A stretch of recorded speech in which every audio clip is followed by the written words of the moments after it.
Hello friends, learn basic में आपका स्वागत है। आज हम करेंगे बेसिक अलजेब्रा जो कि वीएलडब्ल्यू के सिलेबस में है। तो अलजेब्रा एक्चुअली एक ब्रांच है पूरी मैथमेटिक्स के अंदर, और अलजेब्रा एक बहुत वास्ट सब्जेक्ट है। तो लेकिन हमारे टॉपिक दिया गया बेसिक अलजेब्रा, तो बेसिक देखेंगे और देखेंगे कितने टॉपिक्स में इसको हम ख़त्म कर पाते हैं। शुरू करते हैं एक इक्वेशन के साथ। मैं लिखता हूँ ax²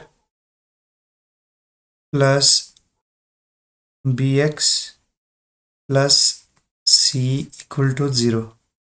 ठीक है, इस इक्वेशन को आपने कई बार इस तरीके से भी देखा होगा। ये मान लीजिए ये 2x² plus 5x plus 4 equal to 0। ठीक है, अब बेसिक में क्या है कि ये जो इसके साथ लगा इसको क्या बोलते हैं, वेरिएबल। इसको x को क्या बोलेंगे हम, क्योंकि x जो अपनी वैल्यू चेंज करेगा। x क्या है, x को बोलते हैं हम वेरिएबल। x को वेरिएबल बोलते हैं। ठीक है, ax² प्लस bx प्लस सी, इसमें क्या है, x कौन सा आ गया, x आ गया हमारा वेरिएबल। ठीक है, और इसमें c क्या आ गया हमारा, जो c है, या फिर हमारा 4, ये क्या है हमारा, ये है कांस्टेंट, क्योंकि ये अपनी वैल्यू जो है चेंज नहीं कर रहा। ठीक है, 4 की वैल्यू 5 थोड़ा ना हो जाएगी। ठीक है, तो ये इस फॉर्म में होनी चाहिए equation, 2x² plus 5x plus 4, यानी ये वाली फॉर्म में ये इक्वेशन इस तरीके से होनी चाहिए। ठीक है, अच्छा इसके अंदर ये जो नंबर है ए को क्या बोलेंगे हम, ए और बी, इनको क्या बोलेंगे हम, इनको बोलते हैं कोफिशिएंट। क्या बोलेंगे, कोफिशिएंट। कोफिशिएंट क्यों बोला इनको, क्योंकि ये वेरिएबल के साथ है, और इस इक्वेशन में 2 और 5 क्या आ जाएगा, हमारा कोफिशिएंट आ जाएगा। ठीक है, अब क्या है हमारे पास, एक्सप्रेशन किसको बोलते हैं, इस पूरे को बोलते हैं एक्सप्रेशन। किसको, ये यहां से लेकर यहां तक, या फिर ये नंबर ले लिया यहां से लेकर यहां तक, इसको क्या बोलते हैं, इसको बोलते हैं एक्सप्रेशन। एक्सप्रेशन। ठीक है, अब इस पूरी, इसको पूरे को इक्वेशन बोलते हैं। किसको, ये यहां से लेकर यहां तक, 0 तक, इसको क्या बोलते हैं, इस पूरे के जो स्टेटमेंट है इसको क्या बोलते हैं हम, इसको बोलते हैं हम इक्वेशन। क्या बोलते हैं, इक्वेशन। ठीक है, इक्वेशन इसलिए भी बोलते हैं क्योंकि इक्वल टू साइन लगा हुआ है, इसलिए भी इसको इक्वेशन बोलते हैं। अच्छा, ये साइन लगा हुआ है, जैसे इधर प्लस है, इस जगह पे प्लस है, इधर जगह पे ये माइनस भी हो सकता था, जरूरी नहीं ये प्लस होता, ये माइनस भी पॉसिबल था, या फिर ये मल्टीप्लाई होता है। तो उसको क्या बोलते हैं, इसको जो प्लस साइन इधर दे रखा है उस प्लस साइन को क्या बोलते हैं, इसको बोलते हैं ऑपरेटर। क्या बोलते हैं, उसको बोलते हैं ऑपरेटर। ठीक है, उसको बोलते हैं ऑपरेटर। ठीक है, अच्छा हमने ये पढ़ा था कि एक्सप्रेशन इधर से लेकर यहाँ तक, इसको क्या बोलते हैं, उसको बोलते हैं एक्सप्रेशन। तो इस साइड इसको भी एक्सप्रेशन बोलते हैं, जो इक्वल टू के इस साइड है उसको भी पूरा का पूरा एक्सप्रेशन, इक्वल टू को दूसरी वाली साइड ये सारा, इसको भी एक्सप्रेशन आ जाएंगे। ये जो स्टेटमेंट है यहाँ पे 0 आ रहा है, तो इस साइड जो 0 उसको क्या बोलेंगे, उसको भी एक्सप्रेशन बोलेंगे।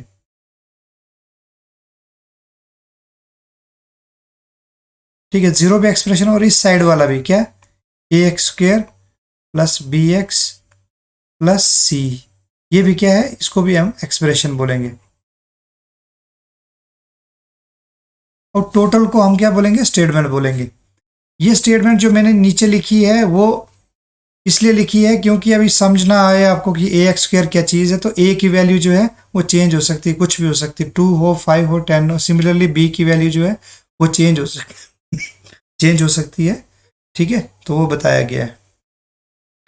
अच्छा, इंडिविजुअल्स जो ए एक्स स्क्र है, या फिर जो हमारे पास बी एक्स है, या फिर सी है, इंडिविजुअल इनको क्या बोला जाता है, इंडिविजुअल अलग अलग, उनको बोला जाता है टर्म्स। क्या बोला जाता है, टर्म्स। ये भी टर्म है, ये भी टर्म है, इसको भी टर्म बोलते हैं। और ये जो 0 इस साइड है इसको भी क्या बोलेंगे, ये भी टर्म है। अलग अलग टर्म्स है ना, टर्म्स से मिलके बनता है क्या, एक्सप्रेशन। और एक्सप्रेशन से क्या बनता है, इक्वेशन। ठीक है, इतना आपको समझ में आ गया। थोड़ा सा ये मैंने अलजेब्रा इक्वेशन के बारे में थोड़ा सा आपको बताया। ठीक है, अब हम पढ़ेंगे linear equation in one variable. क्या? Linear equation in one variable. ठीक है, अगर इक्वेशन इस फॉर्म में हो a x plus b equal to 0, ठीक है, और जो x की वैल्यू है, x जो है वो 0 नहीं होना चाहिए, x is not equal to 0, तो उसको बोलते हैं linear equation in one variable. अब वन वेरिएबल क्यों बोल रहे हैं? क्योंकि ये जो वेरिएबल है, वेरिएबल कौन है यहाँ पे? वेरिएबल है x, तो ये है वन है ओनली। ठीक है, अगर ये इधर दूसरा हो जाता, y भी आ जाता है इधर, तो फिर वो टू वेरिएबल हो जाता है। ठीक है, तो इसको क्या बोलेंगे हम? Linear equation in one variable. इसको हम जैसे 2x minus one equal to 0, तो ये भी इसी फॉर्म में है, ये भी इसी फॉर्म में, इस प्लस माइनस से कोई फर्क नहीं पड़ता। तो ये भी क्या चीज़ है? ये भी linear equation in one variable है। सिमिलरली हम क्या करेंगे? Linear equation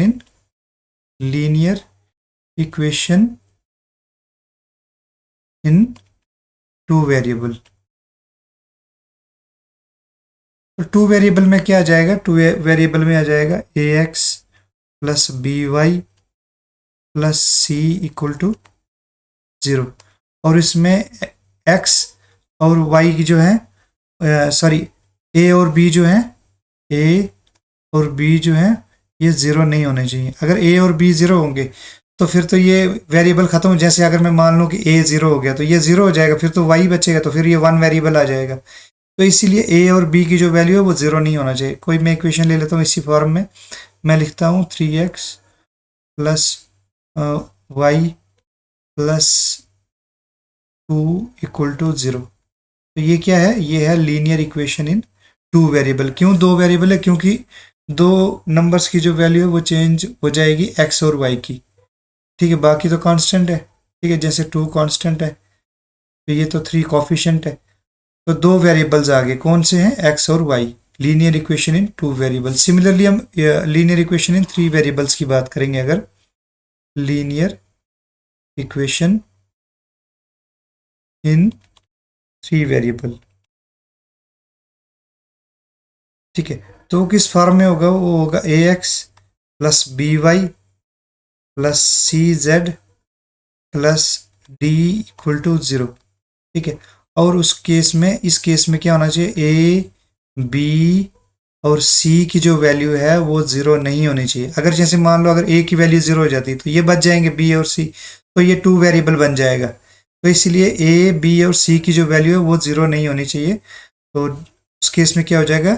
linear equation in three variable. जैसे मैं लेता हूँ 13x minus 2y plus 7z plus 19 equal to 0। तो ये क्या है? Linear equation in three variable. तीन वेरिएबल्स आ रहे हैं, x आ रहा है, y आ रहा है, z आ रहा है। इधर क्या आ रहे थे? दो वेरिएबल्स थे, x और y। यहाँ पे वन वेरिएबल था, x ओनली। ठीक है, नेक्स्ट जो हम वो करेंगे वो है मोनोमियल, फिर बाइनोमियल, और उसके बाद ट्राइनोमियल। बाइनोमियल, ठीक है। मोनोमियल क्या हुआ? जैसे मैं इक्वेशन लिखता हूँ 2x² y, ठीक है, या फिर मैं लिखता हूँ 5bx, या मैं लिखता हूँ 6y, या 2x, या मैं 2 लिखता हूँ। तो ये क्या है? ये सारे के सारे क्या है? बाइनोमियल। अभी आपको फर्क पता चलेगा। बाइनोमियल में क्या होता है? दो टर्म्स होंगे। ठीक है, जैसे मैं अगर लिखता हूँ 9x² प्लस 2y, दो टर्म्स आ रही हैं इसमें, जैसे 5x² प्लस 1, जैसे 3x प्लस 1। तो ये सारी क्या है? दो दो टर्म्स आ रही हैं, तो इसको क्या बोलते हैं? इसको बोलते हैं बाइनोमियल। और इक्वेशन ले लेता हूँ x² प्लस 2y²। ये सारी की सारी क्या है? ये बाइनोमियल है। ठीक है, क्यों है बाइनोमियल? दो दो टर्म्स इसके अंदर आ रही है। ठीक है, एक टर्म ये है, एक टर्म ये है, एक टर्म ये है, एक टर्म ये है। ठीक है, एक टर्म ये और एक टर्म ये। इधर देखो, इधर एक एक टर्म, एक टर्म, यहाँ पे एक एक, देखो पूरी एक टर्म है, यहाँ पे सब सब एक टर्म है। ये सिंगल टू भी ले लिया उसके अंदर तो वो भी एक टर्म आ रही है, ठीक है। और ट्राइनोमियल की में क्या हो गया, तीन टर्म्स लेंगे हम। जैसे मैं लिखता हूँ ए एक्स स्क्र प्लस, ए की जगह पर मैं 9 लिख लेता हूँ, 9x² प्लस 2y+3, ठीक है। ये क्या हो गया, ये ट्राइनोमियल आ गया। सिमिलरली 2x प्लस 3y-1, कितने टर्म्स आ गई इसके अंदर, तीन टर्म्स आ रही, 1 2 3। इसमें भी कितनी आ रही, 1 2 3। मैं एक और ले लेता हूँ, 2x² - 3y² - 3। ये क्या आ गया, ये ट्राइनोमियल ले लिया, ठीक है। अगर मैं ऐसे लिखता हूँ, मैं कोई नंबर ले लेता हूँ 5, तो 5 किस में आ जाएगा, ये बन जाएगा मोनोमियल, ठीक है। लेकिन 5 में अगर मैं इसमें ऐड कर दूं 2x+5 अगर मैं लिखता हूं, तो फिर क्या बन जाएगा ये, फिर ये बन जाएगा बाइनोमियल। इसमें मैं एक और टर्म ऐड कर देता हूँ, 3y ऐड कर देता हूँ, तो ये क्या बन जाएगा, ये बन जाएगा ट्राइनोमियल। क्या बन जाएगा, ट्राइनोमियल। होप आपको जो है इतना समझ आ गया होगा। चलते हैं नेक्स्ट, कुछ करते हैं आगे। कुछ छोटे से फॉर्मूले जो हैं वो आपको याद रखने चाहिए, वो एक बार लिख लेते हैं। ये आपको बहुत ज़्यादा ज़रूरी है, क्योंकि बेसिक अलजेब्रा लिखा है तो इतना तो आना ही चाहिए, ठीक है। a+b² ये तो हर किसी को आना चाहिए। ये बराबर होता है, किसके बराबर होता है, ये a² + b² + 2ab, ठीक है। और a-b² किसके बराबर होता है, ये भी बराबर होगा a² + b² - 2ab, ठीक है। देन a² - b², ये किसके बराबर होता है, ये बराबर होता है a+b × a-b के बराबर, ठीक है। सिमिलरली अगर मैं लिखूं a² + b², ये किसके बराबर होता है, ये होता है a-b² + 2ab। बेसिक अलजेब्रा अगर बोला गया है तो एटलीस्ट कम से कम जो है ये फार्मूले तो आपको आने ही चाहिए, इसके बिना तो आप कर ही नहीं सकते कुछ। ये फार्मूले जो हैं आपको याद रखने हैं। थोड़ा सा इनको करके भी बताते हैं, पहले वाले को लेते हैं एक बार ज़रा। हम ए और बी दिया है, इधर ए की वैल्यू लेते हैं हम कितनी, ए की वैल्यू हम लेते हैं 2 और बी की वैल्यू लेते हैं हम 3, ठीक है। ये आ गया हमारा इक्वेशन के इस साइड आ गया, ये इस इक्वल टू, इसको क्या बोलते हैं, इक्वल टू। इसके इस साइड ये इसको बोलते हैं लेफ्ट हैंड साइड, और ये वाली साइड क्या आ गई, इक्वेशन के उस साइड ये आ गया राइट हैंड साइड। हम लेफ्ट हैंड साइड की अभी बात करते हैं, तो क्या हमारे पास a+b² है, ठीक है। ए की वैल्यू क्या हमारे पास, ए है 2, बी की है 3 का स्क्वायर। इसको सॉल्व करेंगे तो 3 + 2 कितना हो गया, 5। 5 का स्क्वायर, तो ये कितना होता है 5 का स्क्वायर, 5 × 5, यानी 5 का स्क्वायर का मतलब 5 दो बार, तो 5 × 5 कितना आ गया 25, ठीक है।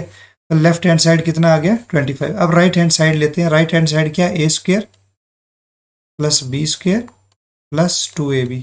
तो इसमें वैल्यू डाल के देखते हैं, तो a² की जगह पर क्या लिखेंगे 2² प्लस b² की जगह पे ये आ जाएगा, b की जगह पर क्या डालेंगे हम, b की जगह पर 3 डालेंगे, 3² प्लस 2 × ab की जगह पर 2 × 2 × 3। सॉल्व करेंगे कितना आ जाएगा, 2 का स्क्वायर आ जाएगा 4, 3 का स्क्वायर आ जाएगा 9। ये करेंगे 3 दूने 6 दूने 12, 9 4 13 + 12 = 25, ठीक है। ये देखो ये क्या था हमारा, ये था राइट हैंड साइड और ये था लेफ्ट हैंड साइड, तो ये भी 25 आया, left hand side right hand side भी 25 आया, ठीक है। तो कहने का मतलब है ये जो है बिल्कुल ठीक लिखा हमने, a+b² जो है a² + b² + 2ab के बराबर है। सिमिलरली हम इनके अंदर भी, जो बाकियों के अंदर भी वैल्यू डाल सकते हैं, इसके अंदर ही वैल्यू डालेंगे a और b की, तो हमारे रिजल्ट जो हैं आप देखेंगे बिल्कुल ठीक आ जाएंगे, ठीक है। चलते हैं नेक्स्ट, एडिशन के बारे में देखते हैं कि एडिशन कैसे करते हैं, इनकी एडिशन, ठीक है। एडिशन जैसे मैं एक टर्म ले लेता हूँ, 2x² plus 3y plus z equal to 0। दूसरी इक्वेशन ले लेता हूँ मैं, 2x² minus 3y equal to 0। ठीक है, अब हमें बोला गया इन दोनों इक्वेशंस को ऐड करना है। क्या करना है? दोनों इक्वेशंस को ऐड करना है। तो ऐड करने के लिए हमें सबसे पहले देखना लाइक टर्म्स को हमने साथ में लेना। Like terms will be added या फिर सब्ट्रैक्टेड, जो भी होगा। ठीक है, लाइक टर्म्स का मतलब है x² होगा तो उसकी क्या होगा, x² के साथ चलेगा, y होगा तो वो y के साथ चलेगा, z होगा तो z के साथ चलेगा। ठीक है, तो इस इक्वेशन को अगर हम सॉल्व करेंगे तो कैसे करेंगे? हम इसको लिखेंगे, ऊपर वाले को लिखेंगे। कैसे लिखेंगे? 2x² plus 3y plus z equal to 0। ठीक है, और नीचे वाली इक्वेशन में क्या हमारे पास, हमें इसके नीचे लिखेंगे स्क्वेयर, ये भी नीचे भी x² है। ठीक है, अब नीचे क्या है, -3y है, इसको वैसे लिखेंगे। अब क्या है, z तो हमारे पास गिवन नहीं है। ठीक है, तीसरी टर्म इधर आ नहीं रही, तो तीसरी टर्म हम 0 ले सकते हैं, इक्वल टू 0। इस इक्वेशन को हमने इस फॉर्म में लिख दिया। अब देखो ये ऐड करना इजी हो जाएगा। 2 + 2 कितना हो जाएगा? 4x² और प्लस 3y माइनस 3y, ये क्या हो जाएगा? कैंसिल हो जाएगा। प्लस z प्लस 0 कितना हो जाएगा? Plus z equal to 0। तो ये आ जाएगा हमारा रिजल्ट इसको ऐड करने का। ठीक है, एक दो क्वेश्चन और करते हैं। एक क्वेश्चन लेता हूँ, 2x² minus y² minus z equal to 23 में ले लेता हूँ। ठीक है, ये इस साइड 0 ले लेता हूँ, थोड़ा कॉम्प्लिकेटेड हो जाएगा। दूसरी क्वेश्चन लेता हूँ मैं, -x² minus 2z minus y equal to 0। अब बोला गया इसको एडिशन करना, तो एडिशन करने के लिए क्या लिखेंगे? ऊपर वाले इक्वेशन को वैसे ही लिखेंगे। ठीक है, 2x² minus y² minus z equal to 0। नीचे वाली इक्वेशन कैसे लिखेंगे? ये इसके लिखेंगे -x²। अब ये -2z लिखा है, तो ये हमने z के नीचे लिखना है, तो इधर लिखेंगे हम, इस z के नीचे क्या लिखेंगे? -2z। इस y² के नीचे, इस सॉरी ये y² आएगा यहाँ पे, तो इस y² के नीचे क्या लिखेंगे हम? -y² equal to 0। ठीक है, अब इनको ऐड करेंगे। अब ऐड करेंगे तो ये 2x² माइनस x² तो कितना हो जाएगा? ये सिंगल x² बच जाएगा। -y तो ये माइनस का सिंबल साथ में रहेगा, और ये हो जाएगा प्लस, -2y² बन जाएगा। ठीक है, अच्छा ये -z था, ये -2z था, -2z और -z कितना हो जाएगा? -3z, ये हो जाएगा इक्वल टू 0। ठीक है, अब ये साइन कैसे चेंज हो रहे हैं, ये तो आपको जानकारी होनी चाहिए कि प्लस और प्लस होगा तो वो प्लस ही आएगा, प्लस और माइनस होगा तो उतना कम करके नीचे आ जाएगा। जैसे मान लो अगर ये थोड़ा सा नंबर लेके करते हैं, आपको समझ आ जाएगा। जैसे 2 + 2 होगा, ये तो सबको पता 4 आ जाएगा। एक और सिनेरियो लेता हूँ कि -2 और +3 होगा, इसको कैसे करेंगे? 3 - 2 तो ये हो जाएगा 1। ठीक है, लेकिन ऐसा हो -3 + 2, तो कैसे करेंगे? इधर ये हो जाएगा 3 - 2 हो जाएगा कितना? 1। और साइन किसका रहेगा? जो बड़ा है। बड़ा कौन सा है इसमें? माइनस है, माइनस का साइन ऐसा रहेगा। तो उस तरीके से ये कर रहा हूँ मैं। तो ये प्लस माइनस का तो आपको जानकारी होनी चाहिए कि कैसे प्लस हो रहा है, कैसे माइनस हो रहा है। एक फाइनल क्वेश्चन लेता हूँ मैं,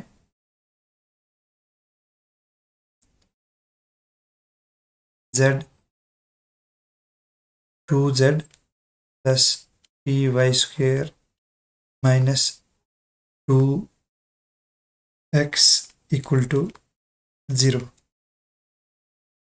दूसरी क्वेश्चन लेता हूँ मैं, 3 X square minus 2y square minus 3 equal to 0।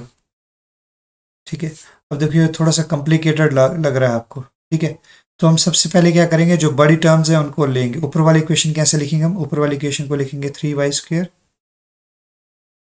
ठीक है, फिर लिखेंगे हम, इसको भी लिख सकते हैं, इसको भी लिख सकते हैं, किसी को भी लिख देंगे तो माइनस 2x मैंने लिख दिया अपनी मर्जी से। हम 2z भी लिख सकते थे, कोई इशू नहीं था, प्लस 2z इक्वल टू 0। अब नीचे वाली कैसे लिखेंगे, देखो 3x स्क्वायर, उसमें ऊपर है नहीं कहीं। ठीक है, तो मैं यहाँ पे लिख दूंगा क्या, 3x स्क्वायर अलग से लिखूंगा। फिर उसके बाद -2y स्क्वायर, तो इसका ये आ जाएगा -2y स्क्वायर। फिर है -3 इक्वल टू 0, इधर है ही नहीं कहीं, तो ये आ जाएगा यहाँ पे जैसे -3 इक्वल टू 0। ठीक है, तो इसकी जगह पर हम क्या लिख सकते हैं, इधर लिख सकते हैं +0, और इस 2z की जगह पर भी +0। ठीक है, तो जब ऐड करेंगे तो कैसे ऐड करेंगे, एक तो सीधा 3x स्क्वायर आ जाएगा। ठीक है, तो ये 3y स्क्वायर -2y स्क्वायर तो क्या आ जाएगा, +y स्क्वायर, -2x + 0 तो क्या आ जाएगा, -2x, +2z + 0 तो क्या आ जाएगा, +2z। तो इसका ये आ जाएगा -3 इक्वल टू 0। तो ये आ जाएगा हमारा आंसर प्लस करके। ठीक है, क्योंकि टर्म्स जो हैं सिमिलर टर्म्स इस वाली इक्वेशन में और इस वाली इक्वेशन में सिमिलर टर्म्स नहीं थी। सिमिलर टर्म्स नहीं थी तो हमें क्या करना है कि जो जो टर्म्स सिमिलर है उनको लेना, बाकी सारी टर्म्स को उठा लेना हमने। जैसे 3x स्क्वायर सुपर वाले में नहीं था तो हमने 3x स्क्वायर को वैसे ही रखा है। ठीक है, यहाँ पर वाई स्क्वायर और वाई स्क्वायर तो ये जा रहा था तो 3 - 2 कर दिया, प्लस वाई स्क्वायर आ गया। यहाँ पे नीचे -2x के मुकाबले यहाँ पे नीचे कुछ भी नहीं था तो उसको -2x को वैसे ही रखा। सिमिलरली यहाँ पे 2z था, तो यहाँ पे नीचे z वाली कोई टर्म नहीं है तो उसको वैसे ही रखा। ठीक है, सिमिलरली इधर -3 था लेकिन ऊपर जो है कांस्टेंट टर्म कोई भी नहीं थी तो उसको भी वैसे ले लिया। ठीक है, तो ये तरीका है एडिशन करने का, किसके अंदर, अलजेब्रा के अंदर। आई होप आपको समझ में आ गया होगा। हम अब नेक्स्ट क्वेश्चन में इससे आगे चलेंगे। ठीक है, क्यों।